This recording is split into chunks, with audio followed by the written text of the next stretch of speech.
नमस्कार, खबर समय जगत में आपका स्वागत है। मैं हर्षिता जौहरी। आई नजर डालते हैं देश प्रदेश से जुड़ी। भोपाल। पूर्व कैबिनेट मंत्री पीसी शर्मा ने स्मार्ट सिटी को लेकर कहा कि नगर निगम कमिश्नर और नगर निगम प्रशासन पूरी तरह से इस मामले में फेल है। जगह चयनित हुए 1 साल होने जा रहा है। कलेक्टर भोपाल ने आदेश दिया था कि 25,000 रुपए लिए जाएं, लेकिन उसके बाद भी 1.5 लाख रुपए मांगे जा रहे हैं। पहले 140 लोग थे, अब 231 आवेदन कैसे हो गए हैं? ये गड़बड़ी चल रही है स्मार्ट सिटी में। आगामी विधानसभा में ट्रैक्टर ट्रैली से जाने को लेकर कहा कि मध्य प्रदेश में नेता प्रतिपक्ष कमलनाथ जी ने पूर्व प्रदेश अध्यक्ष अरुण यादव, जो कि किसान नेता है, उनको इसका जिम्मा सौंपा है। उनके ही नेतृत्व में किसान और कांग्रेस के सभी विधायक विधानसभा पहुंचेंगे और 3 काले कानून, जिसके लिए दिल्ली के अंदर पूरा देश का किसान बैठा हुआ है, मध्य प्रदेश के भी 35,000 किसान वहां पर गए हुए हैं और भोपाल में भी किसानों ने आंदोलन शुरू कर दिया है। उनके पक्ष में ये मार्च होगा। पुष्पराज पटेल को पूरे कानून का ज्ञान नहीं होगा कि उसमें एमएसपी नहीं है, प्राइवेट मंडियां खुलेंगी जिसमें कोर्ट में भी नहीं जा सकते हैं, इसका ज्ञान नहीं होगा। शायद इसीलिए वह समर्थन कर रहे हैं। पेट्रोल डीजल की कम कीमत पर उन्होंने सरकार पर निशाना साधते हुए कहा है कि ऊंट के मुंह में जीरा के बराबर सरकार ने कुछ कम किया था, लेकिन जब सरकार को लगा अब उससे भी सरकार को नुकसान हो जाएगा तो वह भी मना कर दिया। भाजपा की सरकार दोगली सरकार है। जी नहीं, स्मार्ट सिटी के दुकानदारों ने जो कल कमिश्नर ऑफिस गए और प्रदर्शन किया, मैं सोचता हूँ कि नगर निगम कमिश्नर और नगर निगम प्रशासन पूरी तरह से इसमें फेल है।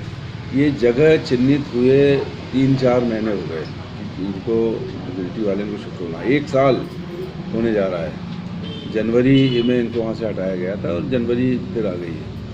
जगह चिन्हित हो गई, सब हो गया। कलेक्टर भोपाल ने आदेश दे दिए कि 25,000 रुपये लिए जाएं, उसके बाद भी 1.5 लाख रुपए मांगे जा रहे हैं।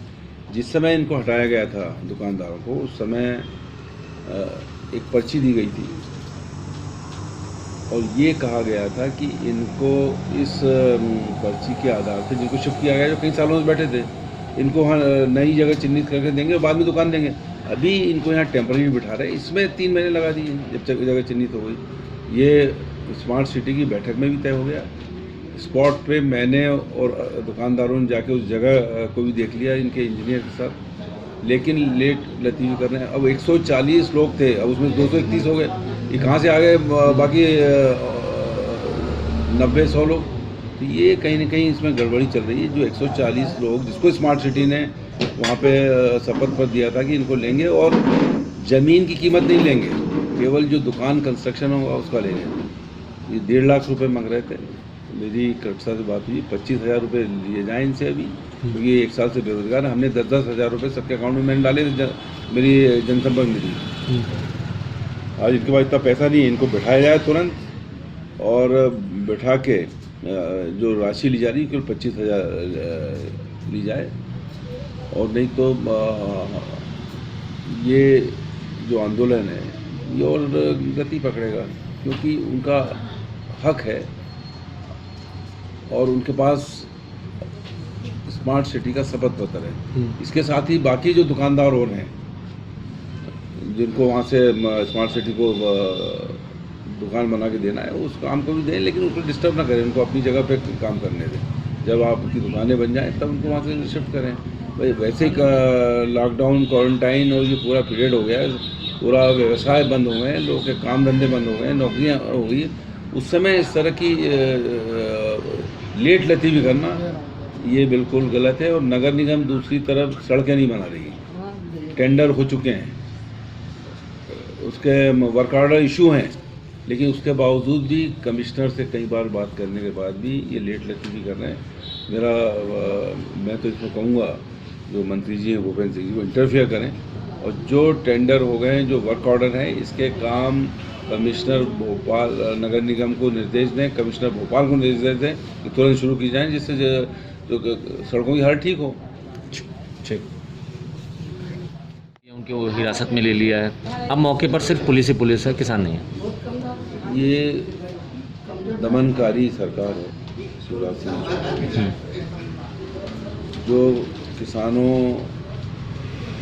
के खिलाफ सरकार है जिसने गोली चलाई थी मंदसौर में, 6 किसानों की हत्या कर दी थी। ये वो सरकार है जिसने बिजली के बिल किसानों के बढ़ा दिए। ये वो सरकार है जिसने जो ऋण माफ़ी थी किसानों की उस पर रोक लगा दी। 27 लाख किसानों के बाद 55 लाख तक ये सब होना था, और कमलनाथ जी की सरकार के ने ये पूरा कैबिनेट निर्णय लिया था, उस पर इन्होंने रोक लगा दी। 2 किसानों ने आत्महत्या कर ली अभी दमोह के तेंदुखेड़ा में, इन्हीं वजहों से। इसको इनके उसमें जू नहीं रहेंगी।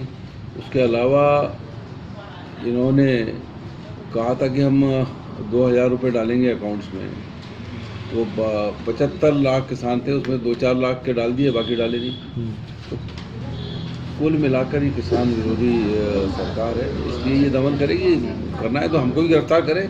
28 को हम आ रहे हैं ट्रैक्टरों से, करे गिरफ्तार विधायकों को, करे कमलनाथ जी को, तैयार हैं, लेकिन हम किसानों का समर्थन लगातार करते जाएंगे। ये वो सरकार है जो कैबिनेट में तो निर्णय लेती है कि डीजल पेट्रोल का जो उपकर है वो उसको वापस लिया जाता है, लेकिन बाद में पता लगता कि ये सरकार की आय कम हो रही है, तो उसने उसको बदल दिया बाद में। लोगों को एक आस जगी थी कि भाई चलो ऊँट के मुंह में जीरा, कुछ तो कम होंगे रेट, लेकिन हिंदुस्तान में सबसे ज़्यादा डीजल पेट्रोल का रेट मध्य प्रदेश में है। उसको कम करने के बजाय इन्होंने दूसरी चीज़ों में टैक्स और बढ़ा दिए। 31 जो खनिज थे उस पर इन्होंने टैक्स बढ़ा दिया है, और मिट्टी तक पे टैक्स लगा रहे हैं। मुरम मिट्टी जो कि एक आम आदमी की प्रॉपर्टी, जनता की प्रॉपर्टी, उस पर भी टैक्स लगा रहे हैं। तो कुल मिलाकर, और ई टेंडरिंग में सबको ले लिया, क्योंकि ई टेंडरिंग घोटाले इनके ज़माने में हुए थे, और इनको लग रहा है कि सबसे आसान तरीका है घोटाले करने का, तो सब चीज़ों को ई टेंडरिंग की जो आइटम्स थे उसको बढ़ा दिया है। तो कुल मिला के ये जन विरोधी सरकार है। नगरीय निकाय चुनाव सामने हैं, आप लोग को देख रहे हैं, सब आप लोग तैयारियों में जुट गए हैं। आम आदमी पार्टी भी अपनी तैयारी कर रही है, वो पार्षद के कैंडिडेट उतारने की तैयारी में। केजरीवाल खुद दिलचस्पी ले रहे हैं मध्य प्रदेश के नगरीय। समय जगत भोपाल ब्यूरो रिपोर्ट।